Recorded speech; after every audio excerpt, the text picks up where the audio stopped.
Hello, today we have the Honda S2000 and we have the Civic Type R FD2 setting hot laps around the Nürburgring to see which one is the fastest. But first let's go over to the leaderboard and see exactly what we're going up against. And as you can see, the Honda Civic Type R FL5, which is a turbo VTEC, it leads the way with an 8-minute 3.5. Will the VTEC engines, which are both naturally aspirated in the S2000 and the FD2 Civic Type R, be able to compete? I don't think so, but it will be interesting to see how they compare against one another and see what times they can set.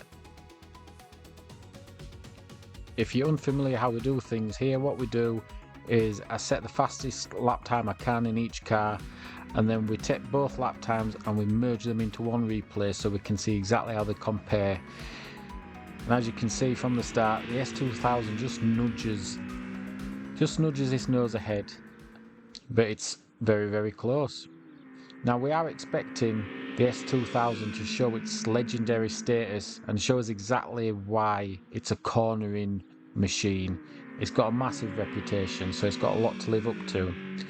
Now this car did come more or less 15 years before the Honda Civic Type R FD2, so the Civic here is a lot more modern. Has it moved the game on any? Can it keep up with what was once one of the best front-engined rear-wheel drive cars there was? The first thing we really need to look at is their engines. Now look at this, the S2000. As it goes full throttle and they're going for that top speed, the extra power of the S2000, it just allows it to just slowly take the lead over the Civic. Now the Civic isn't too far down on power, but the S2000, it has longer gearing, and that's a key factor in this lap. The extra long gearing in some cases allows the S2000 to just have a little bit of an advantage, and it just manages to sometimes pull itself ahead of the Civic. As you can see here again, it's just got in the lead. And now going into this corner, the S2000 does manage to go just a few miles an hour faster, but interestingly enough, they both exit that corner at the exact same speed. So both engines are naturally aspirated, there's no turbos, they just rev all the way to 9,000 RPM, and that's what I really love about Hondas and VTECs. They have that racer's spirit and that racer's feeling about them. It really engages you into the drive, and I can attest to that because I did own this S2000 in real life, and it was the exact same colour as this. It just had to be done. So I'm a little bit biased in this hot lap battle, and I did push extra hard in the S2000, I've got to admit. But even though the powers are similar, like I said, the big difference that really, it impacts this hot lap is the length of the gears. In the 90s, cars had longer gears than they do now.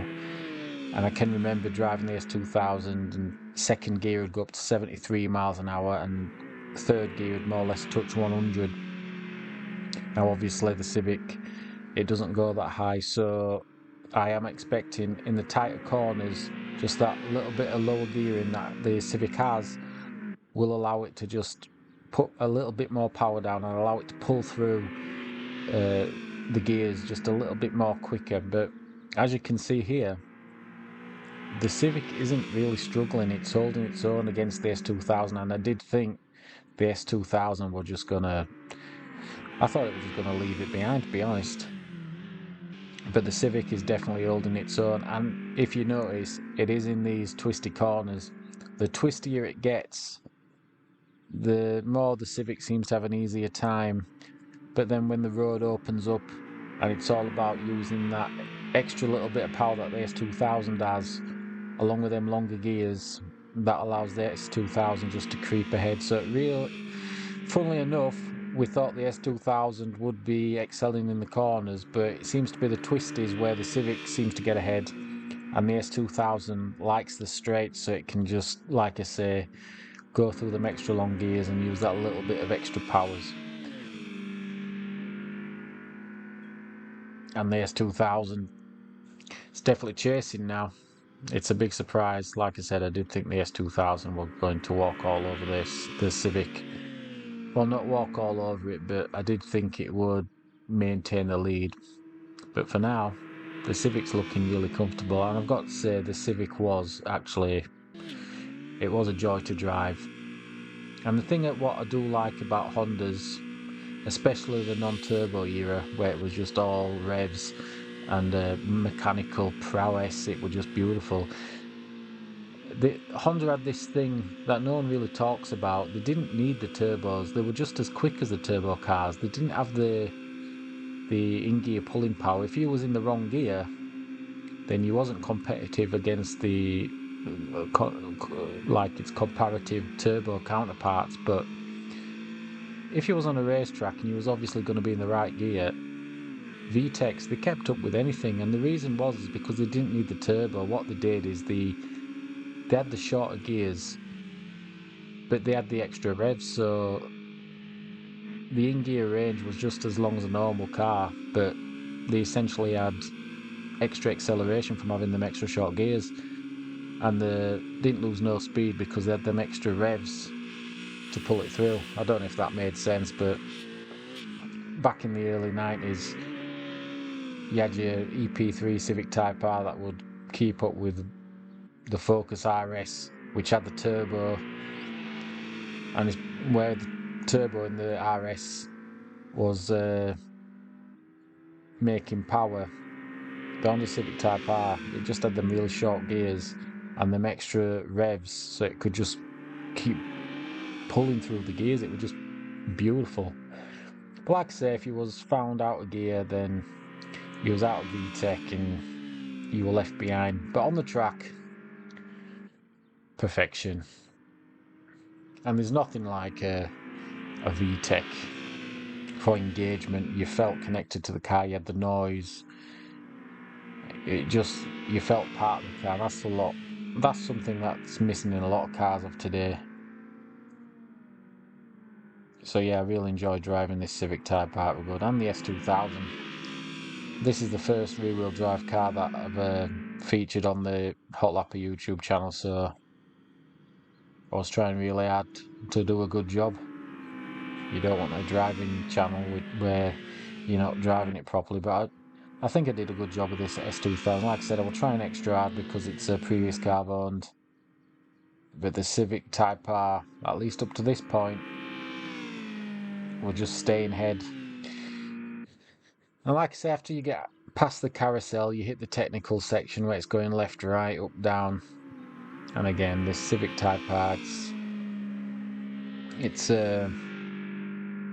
it just seemed to have the advantage. It seemed a little more up to the job, where the S2000, if you tried to push it, its back end wanted to go really. The Civic Type R, I don't know if that wing was doing anything, but its back end never really wanted to go. It just went where its front wheels were pointing and pulling. And they're just like there. You're not sliding any, but the S2000, its back end, it did want to step out, not in an uncontrollable way. It wanted to step out as you'd want it to step out. It give you rotation so you could get through them corners. But as for grip on the tyres, which allowed you to pull them G's in the corners and get you around that corner quick, I think the Civic Type R just had that. So maybe the shorter gears and maybe a little bit of downforce is what's kept the Civic Type R in the lead. And as we're working his way down the straight here, I really don't think the S2000 has more space to catch up. It's running out of track. And look at the Civic Type R, just glides around there. The S2000 isn't far behind. To be fair, they are equal really. There's not much in them. If you had to choose between the two cars, you'd have to really pick the car depending on what you wanted from a car. What driving style do you want? The oversteer and rear-wheel drive of the S2000, or do you want the Civic?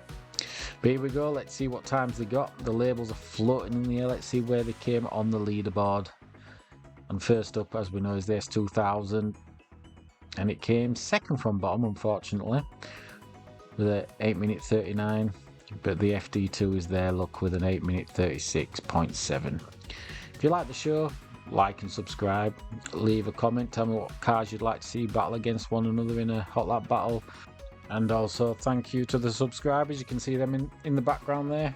It says 47, but I think we've got a couple of more now. and I think we've actually passed the 11,000 views mark. I think we're more closer to 14 as this video's been made. So thank you very much, and I'll see you next time.